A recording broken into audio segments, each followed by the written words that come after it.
का धन हरण करना चाहिए सदा सर्वदा जब तक मानव जीवन रहे।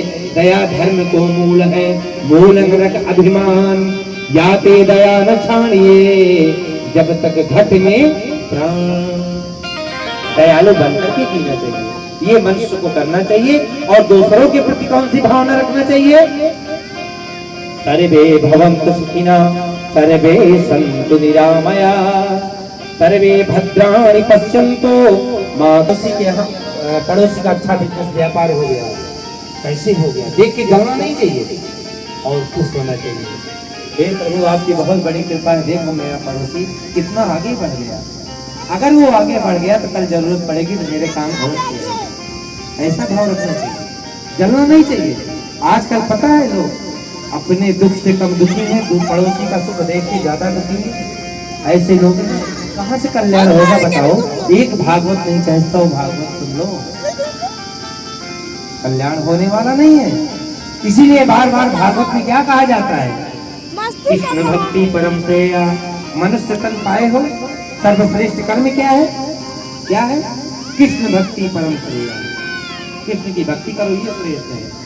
पैसा कमाना श्रेष्ठ नहीं है, युग के अनुसार कमाओ, परिवार का पालन पोषण करना है। अर्थ प्रधान युग है, पैसे की जरूरत है, लेकिन इतना लिप्त मत हो जाओ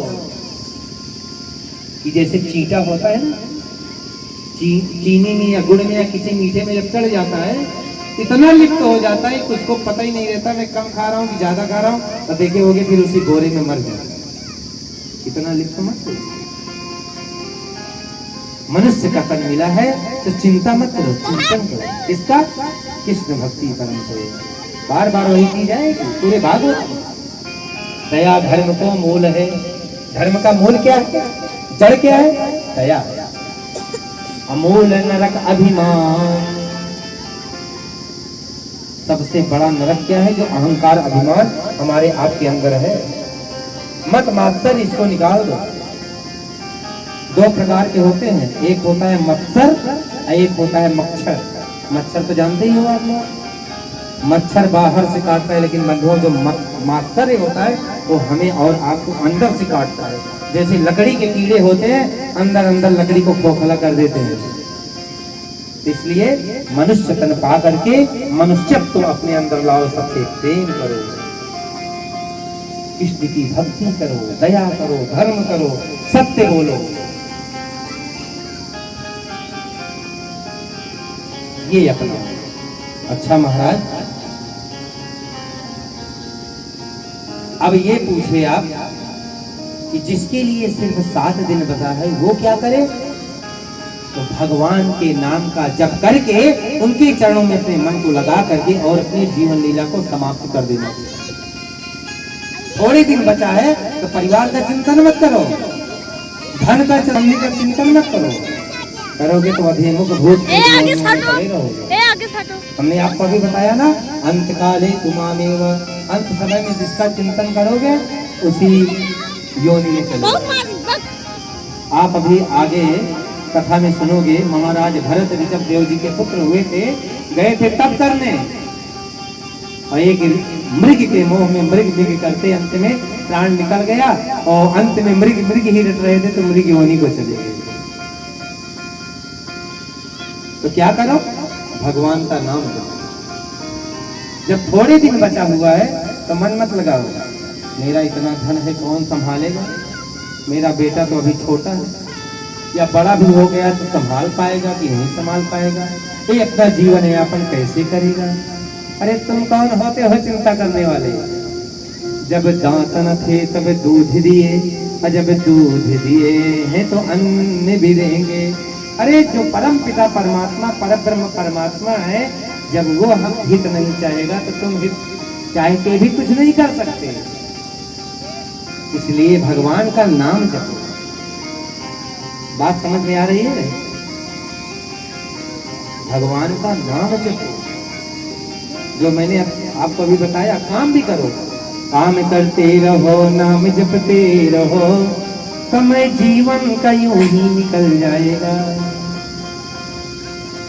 और उसके बाद में हे राजन, भगवान का ध्यान कैसे करना चाहिए?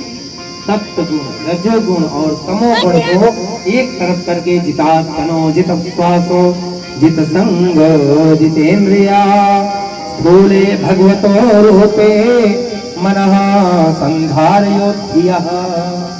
हे राजन, भगवान को अगर प्राणायाम योग के द्वारा प्राप्त करना चाहते हो तो सबसे पहले आसन को जीतो।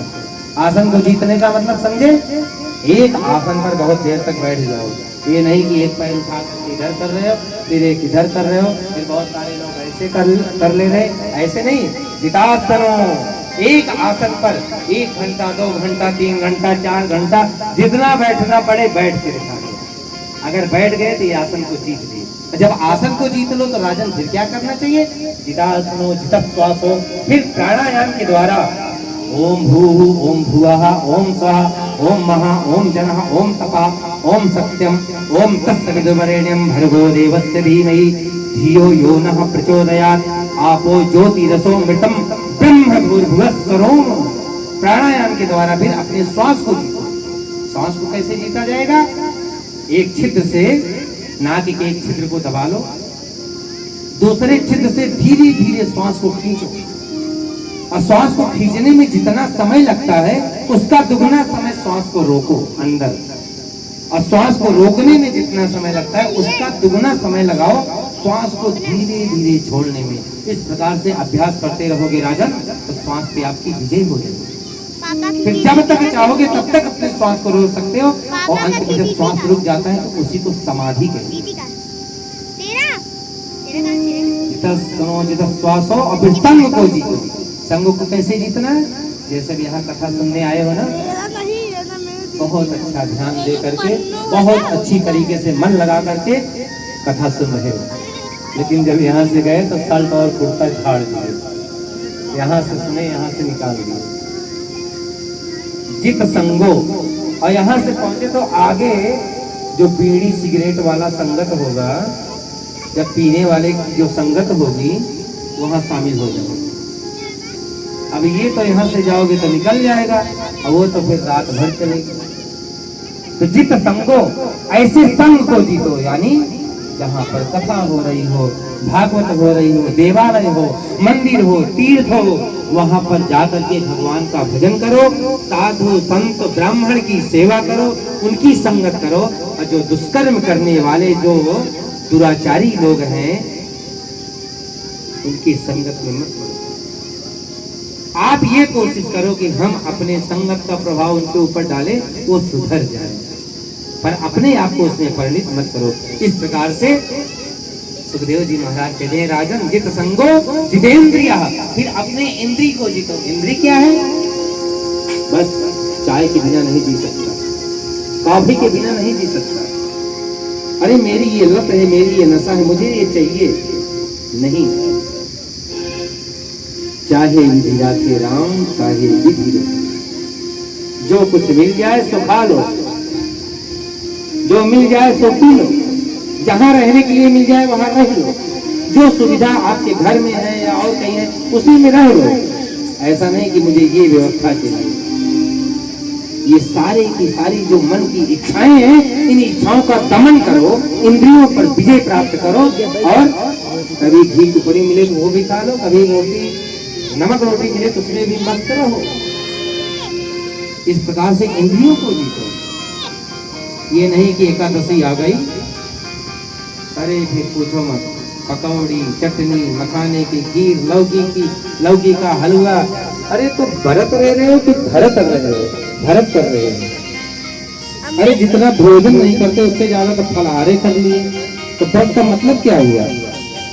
10 इंद्री और 1 मन, अपने मन में कंट्रोल रखो, अपने बस में करो, इतना खाओ जितने में हमारा मन भूख के मारा तड़पे भी ना, और भगवान के भजन में आलस से प्रमाद न आए, मन भी लगे। इस प्रकार से जितासनो जित संगो जितेन्द्रिया, इस प्रकार से इंद्रियों को जीत करके फिर हे राजन प्राणायाम के द्वारा